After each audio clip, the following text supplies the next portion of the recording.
السلام عليكم ورحمة الله وبركاته. إخواننا المشاهدين والمتابعين، الرجاء عمل لايك وشير ليصلكم منا كل جديد. كلامنا النهاردة عن عجل التيوبليس، وهو أتكلم عن خاماته وكيفية استخداماته. أول حاجة عندنا الحامي التيوبليس. أتكلم عن 3 أنواع الحامي التيوبليس. حاجة اسمها خوابير، والخوابير ده هنشرحها بالتفصيل، بس ابقوا معاني لآخر الفيديو عشان الخوابير دي لها مميزات ولها عيوب. وفي حاجة تانية اسمها بجات سريع، بردك لها مميزات ولها عيوب. السيليسيون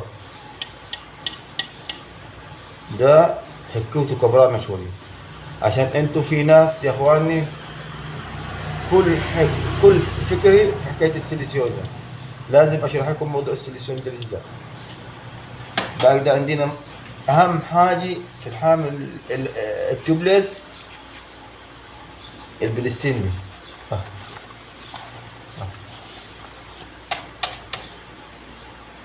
وديتي اهم حاجة في الحامل التيوبليس. قلت انا الاول في السيليسيون وفي الخوابير وفي الدنيا دي، وقلت في دي هنبدأ في البداية في حكاية الرقع ده. البجات يا جماعة، البجات ده ما تنفعش لحامل التيوبليس. حد يقول لي ليه؟ البجات ده للحامل الجواني بس.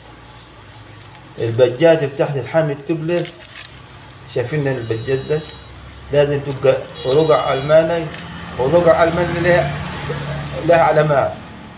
أول حاجة في شرشرة تلقاها هنا مثلثات عشان ما تحلش تاني، ومكتوب عليها في النص هنا بالإنجليزي ميد إن جيرماني. طيب خلصنا من الرقع البجات ده، هروح للسيليسيون. ما ينفعش معها دي لو في باي السيليسيون العادي، بالذات لو في رقعة في الجنب دي لازم في حاجة اسمها كل ألماني زرقاء. كل ألماني زرقاء، ورقع ألماني مشرشرة كبيرة مش صغيرة، لما تلحم تمسك في النص، تمسك في الجنب، تمسك في جميع حاجة. بس أهم حاجة يكون النوعيتين دول، كل ألماني ورقع ألماني. أنا معتبركم بالنسبة للحكاوي دي غير كده. خلينا نبدأ نروح لموضوع الخوابير.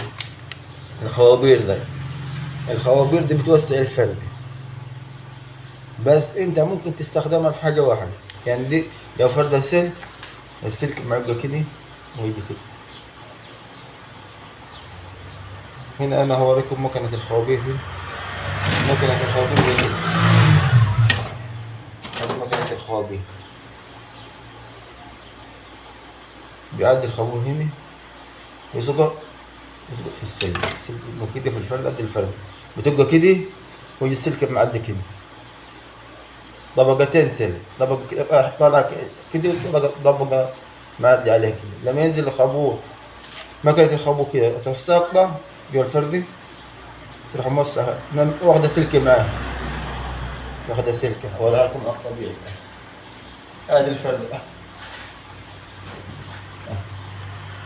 شايفين؟ ادي الفردة. لما تسقطها كده في نزلة المكنة دي لتحت، بتسحب سلك لتحت، تاخد سلك معاه. هي بتشتغل، بس على المدى الضعيف الحتة دي بتلفح او الدنيا توسع.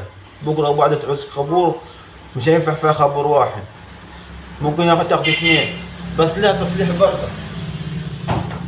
اذا كنت انت مستعجل ادي خابور، بكره وبعده ممكن يشتغل الخابور وتتلحم مكو برضه. حد يقول لك باظت الفردة خالص. دي خلصت من موضوع الخوابير.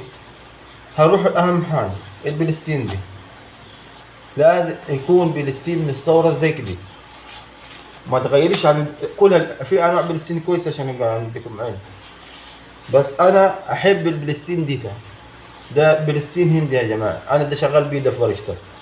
ده بلستين هندي مش هنغيره لانه ده من مطاط. ده مطاط. اوريكم انا ايه ايه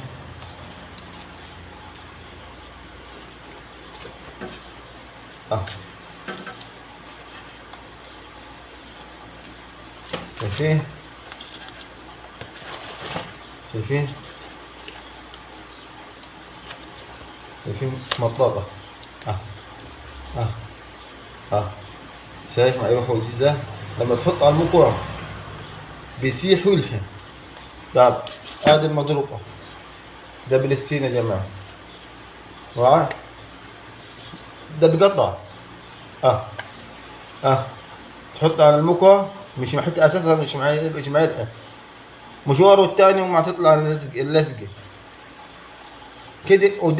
ده البلستين ديتا يمشي معاه السوليسيون دي، ما ينفعش مع الكل الالماني ما نحكوا فيه. السوليسيون ديتا مع البلستين العادي ده مع البلستين بتاع الموكو.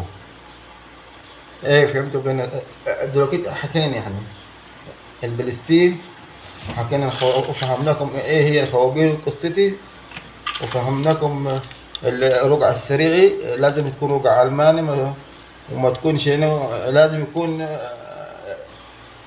دي رقع الماني، ولازم ما ينفعش معانا. فهمناكم الدنيا ما ينفعش سلسلة العادة ديتا، لازم سلسيون الماني كل الماني اسمها مش سلسيون كل الماني. وختاما الفيديو ده بتاعنا وختاما الفيديو بتاعنا رجاء ادعموني بلايك وشير ليصلكم منا كل جديد. والسلام عليكم ورحمة الله وبركاته.